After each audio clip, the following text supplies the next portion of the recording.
देवस्थली उत्तराखंड से मैं Dinesh Chand Tiwari JD smart learning पे आप सभी साथियों का स्वागत करता हूं।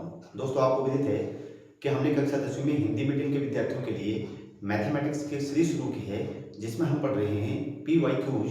और इसी कड़ी में हम अपना चैप्टर पढ़ रहे हैं त्रिभुज ट्राइएंगल। हमने अपनी पिछली वीडियो में कुछ सवालों को देख लिया था और कुछ सवालों को आज हम देखेंगे कि बोर्ड हमें किस तरीके के सवालों को पूछता है। तो आइए शुरुआत करें अपने पहले क्वेश्चन से। हमारा पहला क्वेश्चन आज हमें यह कहता है कि चित्र में एल एम पैरेलल है सीबी के और एल एन पैरेलल है सीडी, तो सिद्ध कीजिए कि A M upon A B is equal to A N upon A D. यह हमें दिया गया चित्र है जिसमें एल और एम पैरेलल है इस सी और बी के, और एल और एन पैरेलल है सी और डी के, और हमें सिद्ध करना है कि A B upon A B is equal to A N upon A D.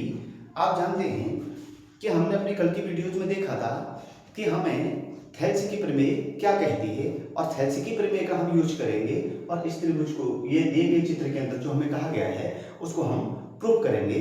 तो जब भी हमें बोर्ड इस तरीके का सवाल पूछेगा, आपको ध्यान रखना है जो जो चीजें दी गई हैं सबसे पहले आप लिख लेंगे दिया है, तो दिया है जो भी हमारे को सवाल में दिया गया है वो हम उसके आगे लिख देंगे।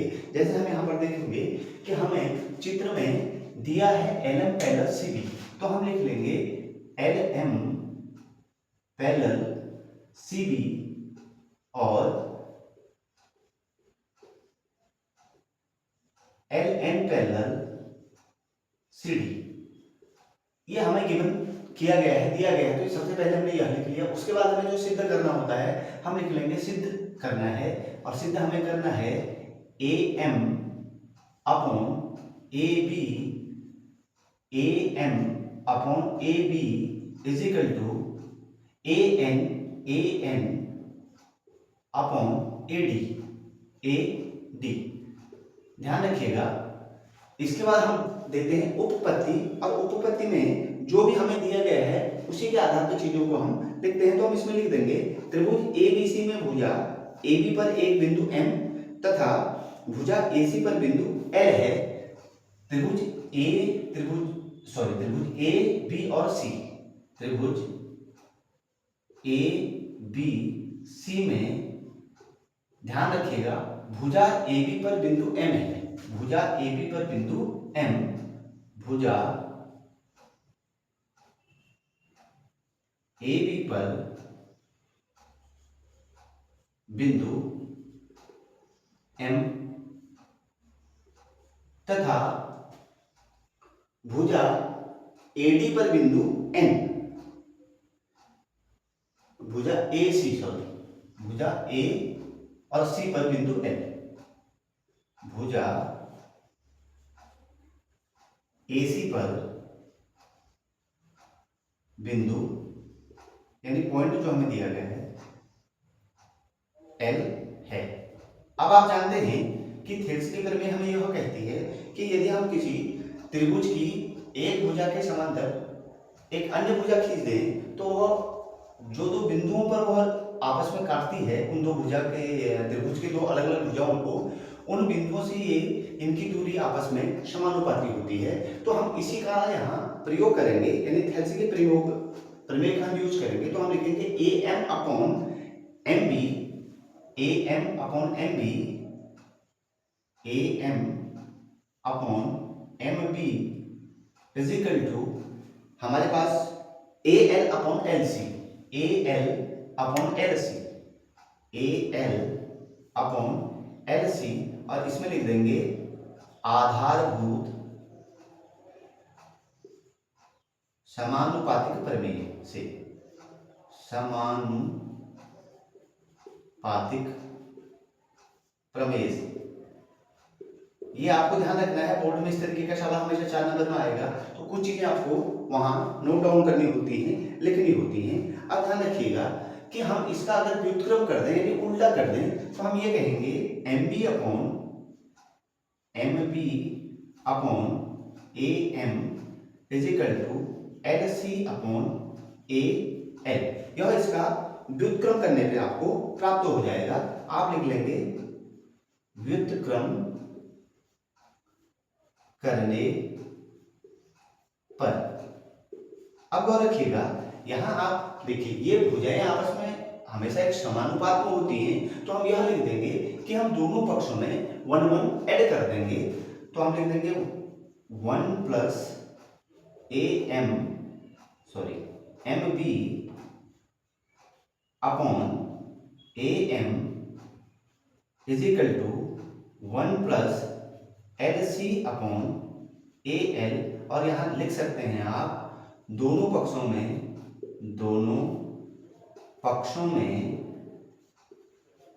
1 जोड़ने पर या ऐड करने पर,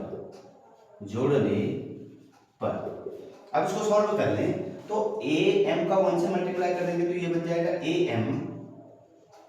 एम प्लस एम बी, तो एम बी रहेंगे M B upon A M is equal to A L का 1 के साथ इंटू तो A L plus L C बटे A L.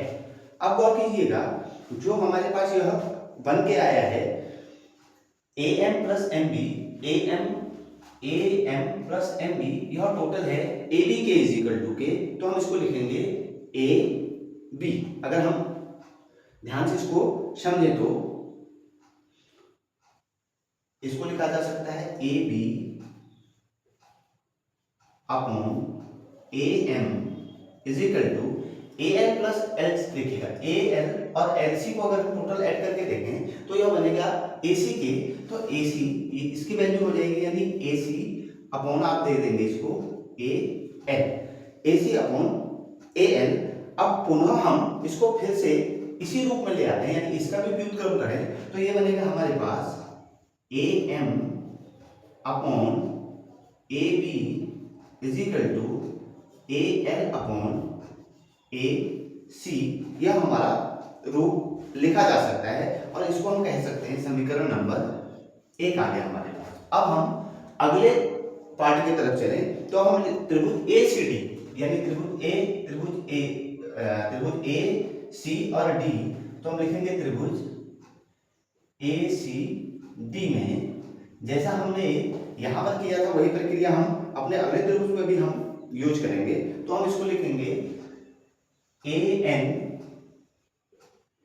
Upon D N या N D, A N upon N D is equal to A N upon N D is equal to A L upon L C, A L upon L C, A L upon L C. यहां पर भी हम चाहें तो हम इसका पुनः व्युत्क्रम कर देंगे तो इसको लिखा जा सकता है N D upon A N is equal to L C upon A L. यहां पर हम लिखेंगे बाई बीपीटी और यहां हम लिख देंगे व्युत्क्रम करने पर पुनः जो प्रक्रिया हमने अपने पहले पार्ट में यूज की थी वही हम यहाँ पर भी यूज करेंगे। तो हम यहाँ पर भी 1 1 ऐड करेंगे दोनों साइड। हम लिखेंगे 1 plus N D upon A N is equal to 1 plus L C upon A L और ब्रैकेट में लिख देंगे दोनों पक्षों में 1 जोड़ने पर, दोनों पक्षों में 1 जोड़ने पर। ध्यान रखिएगा जब आप जोड़ेंगे तो ये बनेगा A N plus N D upon A N is equal to A L plus L C upon A L. अब A N plus N D is equal to हो जाएगा A N plus N D, यह equal total के है A D के, तो इसको हम लिख सकते हैं A D by A N is equal to, ऐसे ही A L plus L C हमारे पास है ए सी, हम लिखेंगे ए सी अपॉन ए एल। अब आप गौर कीजिएगा आपके पास समीकरण नंबर 1 और समीकरण नंबर 2 मिल गए, इसको आप समीकरण नंबर 2 नाम दे सकते हैं। यह है समीकरण नंबर 2 और दोनों समीकरणों को हम इक्वेट करा दें तो गौर कीजिएगा ए एल अपॉन ए सी, इसको पुनः हम व्युत्क्रम लिख दें तो हम इसको लिख सकते हैं A N by A D is equal to A L by A C. अब दोनों को हम इक्वेट करवा रहे हैं तो हम ए एल और ए एल क्वेश्चन को दोनों को ही समीकरण 1 और 2 में कैंसिल कर देंगे तो हमारे पास पार्ट बनेगा A M upon A B, A M upon A B is equal to A N upon A D. यही हमें प्रूव करना था तो ये हमारे पास प्रूव हो गया। हेंस प्रूफ आप कह सकते हैं यहाँ पे कि जो बात हमें सिद्ध करनी थी वो हमने प्रूव कर दी। हमने प्रूव करने के लिए यूज किया आधारभूत समानुपातिक प्रमेय को अर्थात थेल्स की प्रमेय को, और थेल्स की प्रमेय भी ठीक इसी तरीके से सॉल्व की जाती है। गौर रखिएगा थेल्स की प्रमेय भी आपसे पूछी जाती है। चलिए हम आगे बढ़ें और अपने अगले सवाल को देखें। हमें अगला सवाल यह कहता है ए बी सी डी एक समलंब है जिसमें ए बी पैरेलल है डीसी के तथा इसके विकर्ण परस्पर बिंदु O पर प्रतिच्छेद करते हैं। सिद्ध कीजिए AO अपॉन BO बराबर CO अपॉन DO। हमें एक चित्र दिया गया है जिसमें A B C D उनका नाम है समलंब, जिसमें AB पैरेलल है इस DC के और ये AC और BD दो विकर्ण आपस में O पर एक दूसरे को प्रतिच्छेद कर रहे हैं और हमें सिद्ध करना है कि AO upon BO is equal to CO upon DO। तो जो हमें गिवन है सबसे पहले तो हम दिया हुआ लिख देते हैं। दिए में हम लिखेंगे कि ABCD एक समलंब है, समलंब है जिसमें AB पैरेलल है DC की, AB पैरेलल DC और विकर्ण है इसके AC और OB O पर प्रतिच्छेद कर रहे हैं। सिद्ध करना है AO upon BO is equal to CO upon DO। यहाँ पे आप जितना हमें सवाल पे दिया गया है उन चीजों को हम सबसे पहले लिख लेंगे और उसके बाद अपनी श्रृंखला को आगे बढ़ाएंगे।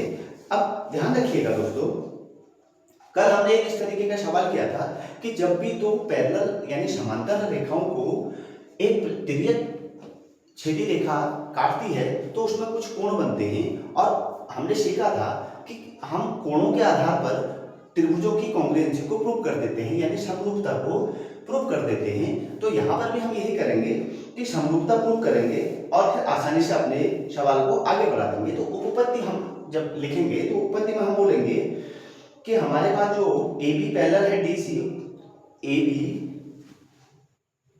AB पैरेलल DC और AC तिर्यक छेदी रेखा है जिसमें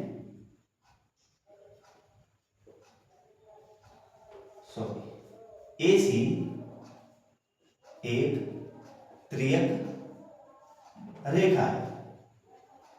तो अगर यह तिर्यक रेखा है तो आप निश्चित रूप से जानेंगे कि इसमें कुछ एंगल बन के आएंगे। तो आप कहेंगे कि एंगल AOB, एंगल AO और B, angle AOB is equal to है एंगल OCD, OC और D, एंगल OCD इसे हम कहेंगे एकांतर कोण। ध्यान रखिएगा चीजों को आपसे बनते हुए चली जाएंगी। ध्यान AOB, AO और B एंगल OC और D अर्थात हमने AO और B लिखा और OC और D लिखा। दूसरे में हम लिख देंगे angle AOB equal COD, angle AOB is equal to angle COD। AOB पुनः हमने ले लिया और आपके बाद हमने ले लिया CO और D। यहां पर भी हम यह कहेंगे कि यह हमारे शीर्षाभिमुख कोण है, वर्टिकली अपोजिट एंगल है, शीर्षाभिमुख कोण बने हैं। कौन कौन से? AOB, AO और B और COD, CO और D यह एक दूसरे के शीर्षाभिमुख बने हुए कोण हैं, वर्टिकली अपोजिट एंगल हैं। ये कह सकते हैं कि हमारे पास जो त्रिभुज एओबी और त्रिभुज सीओडी है यह आपस में समरूप हो जाएगा। किससे? त्रिभुज एओबी समरूप हो जाएगा त्रिभुज सीओडी के, समरूप त्रिभुज सीओडी के, इसको आप बोलेंगे बाय एंगल प्रॉपर्टी, यानी ए से आपने इसको प्रूव कर लिया। यहां तक का पोर्शन। अब त्रिभुजों की समरूपता के गुण से हमने तो त्रिभुज को प्रूव कर लिया कि एओबी समरूप है सीओडी के, तो हम भुजाओं के अनुपात के आधार पर कहेंगे, हम लिख सकते हैं कि OA अपॉन होगा OC के, OA upon OC, OA upon OC is equal to हमारे पास दूसरा OB upon OD, OB upon OD, OB upon OD, यह आ जाएगा भुजाओं के आधार पर, भुजाओं के आधार पर। अब जब आपके पास कोण भी प्रूव कर दिया आपने, भुजाओं के आधार पर प्रूव कर दिया, तो अब आप ये कह सकते हैं कि AO by OC, AO by OC is equal to BO by DO, BO by DO, BO by DO, या जो हमसे कहा गया है, या हमसे यह कहा गया कि AO by BO, AO upon BO is equal to CO by DO, CO upon DO बराबर में है, तो हम इनको इस रूप में लिख सकते हैं। आप ध्यान रखेंगे कि यहाँ पर दो विकर्ण हैं जो आपस में एक दूसरे को ऊपर काट रहे हैं, तो आपका सवाल इस तरीके से सॉल्व होगा। बस थोड़ा सा ध्यान रखिएगा कि पेपरों में जल्दबाजी ना कीजिएगा। ये सवाल आपके हमेशा 4 नंबर में बन के आएंगे, 2 नंबर में बन के आएंगे। तो अगले सवाल का हमारे पास जो हल आया, यही हमसे कहा गया था कि सिद्ध कीजिए, तो हम लिख देंगे हेंस प्रूव्ड या इति सिद्धम, जो भी आप वर्ड से यूज करना चाहिए। चलिए हम इसी कड़ी में अपने अगले सवाल की तरफ चलें। किसी त्रिभुज ABC की भुजा BC पर एक बिंदु D इस प्रकार स्थित है कि कोण ADC बराबर है कोण BAC के, दर्शाइए CA square is equal to CB अनुपात CD। हमें इस सवाल को हल करने के लिए ध्यान रखना होगा कि जो जो जानकारियां दी गई हैं उसी के अनुरूप हम आगे बढ़ जाएंगे। सबसे पहले उन्होंने यह कहा कि किसी त्रिभुज ABC की भुजा BC पर एक बिंदु D इस प्रकार स्थित है कि ADC, तो सबसे पहले हम त्रिभुज ABC बना लिया। यहाँ पर जैसा जैसा हमें जानकारी दी गई है, हमने एक त्रिभुज बना लिया ABC, A, B और C। उन्होंने कहा कि एक बिंदु इस पर इस तरीके से लंब है, D इस प्रकार स्थित है कि कोण ADC बराबर हो जाएगा BAC के। जो हमें उन्होंने गिवन में दिया गया है उसी प्रकार से हम जैसा हमने यहां लिखा था कि दिया है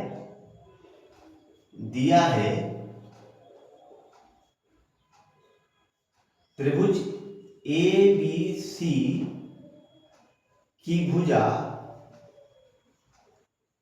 भुजा पर बिंदु D इस प्रकार है कि कोण ADC इज इक्वल टू है एंगल BAC के, और हमें सिद्ध करना है, हमें जो सिद्ध करना वो भी लिख लेंगे कि CA square is equal to है CB अनुपात CD के। अब चलिए इसी जानकारी को हम और आगे बढ़ा दें। तो हम जानते हैं कि अब हमें उपपत्ति देखनी है। उपपत्ति हम लिख लेंगे। उपपत्ति के लिए हम दोनों त्रिभुजों को यूज करेंगे, त्रिभुज CDA और CAP। त्रिभुज CDA और त्रिभुज CAB और त्रिभुज CAB D, sorry C A B, D नहीं बी, सी ए बी। हम दो त्रिभुज यहां साथ में लेंगे और इनकी कॉन्ग्रुएंसी को प्रूव कर देंगे। अब आप जानते हैं कि आपको पहले उन्होंने दे दिया है कि ADC बराबर है कोण BAC के, तो आप लिखेंगे angle ADC is equal to angle BAC, angle BAC यह आपको दिया है, दिया गया एंगल। अगला पॉइंट आप उस पर लिख लेंगे कोण ACD, कोण ACD, कोण ACD बराबर हो जाएगा कोण ACB के, ACB के, A कोण ACB। आप देखेंगे तो दोनों में एंगल ACD और एंगल ACB दोनों के लिए यह उभयनिष्ठ है, तो इसको कह देंगे आप यह उभयनिष्ठ कोण है दोनों के लिए। तो उभयनिष्ठ कोण को ब्रैकेट में लिख दीजिएंगे उभयनिष्ठ। और इसी के आधार पर हम ये कहेंगे कि एंगल CAD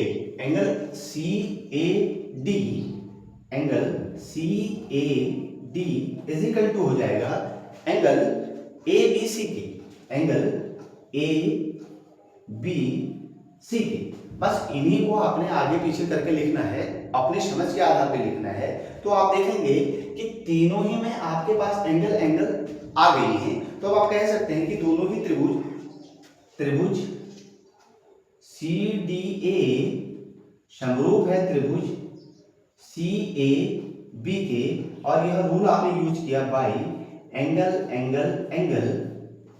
इस आधार पे आपने त्रिभुज की समरूपता को सिद्ध कर लिया। अब आप ये कहेंगे कि जब त्रिभुज समरूप हैं तो भुजाओं के आधार पर, जैसे भी आपने कहा था और समानुपातिक भी प्रमेय यही कहती है, उसी के आधार पर आप बोलेंगे कि CA by DA is equal to CB upon CA, CB upon CA by DA is equal to CB upon CA। अब जैसा उन्होंने कहा कि ये दोनों आपस में अनुपात में बराबर हैं, तो बाई क्रॉस मल्टीप्लाई करा ले ऐसे करके, तो हम ये लिखेंगे CA square is equal to CB by DA या CB बाई DC, ये हम कह सकते हैं। क्योंकि ध्यान रखिएगा यहां लिख रहे हैं हम CA और हमसे कहा गया कि CD, तो ये भी आपस में भी हमने बराबर प्रूव कर लिए हैं। तो हम ये कह सकते हैं कि CA तो बाई क्रॉस मल्टीप्लाई हो गए, तो हम लिख सकते हैं CB अनुपात CD के, क्योंकि CB और DA ध्यान से देखिएगा, CB और DA यह आपस में इसके ही एक पार्ट है। अगर DC प्लस BD को मिला लें तो ये टोटल BC के बराबर बन जाएगा। तो उन्होंने कहा कि DC प्रूव करना है, तो हमने लिख दिया CD के बराबर है। यह हमारे पास जो कहा गया कि सिद्ध कीजिए कि CA square is equal to CB अनुपात CD। तो आपने देखा कि बोर्ड में हमसे किस तरीके के सवालों को पूछा गया है। मैं एक सेकंड के लिए आपको इनका ये फटाफट रिकॉर्ड करा दूं। यह अंतिम सवाल जो हमसे पूछा गया है, यह 2019 का पूछा गया सवाल, उससे जो हमसे पहले सवाल पूछा गया है, यह सवाल पूछा गया हमसे 2018 एंड 19 में, और यह सवाल जो हमसे पूछा गया है, यह सवाल पूछा गया है 2023 में, और भी अनेकों बार यह सवाल रिपीटेड हैं। तो कृपया इन सवालों को आप जरूर गौर कीजिएगा, अपनी तैयारी को मजबूत रखिएगा। हमारे चैनल पे बने रहने के लिए बहुत बहुत धन्यवाद आपका। Thank you very much.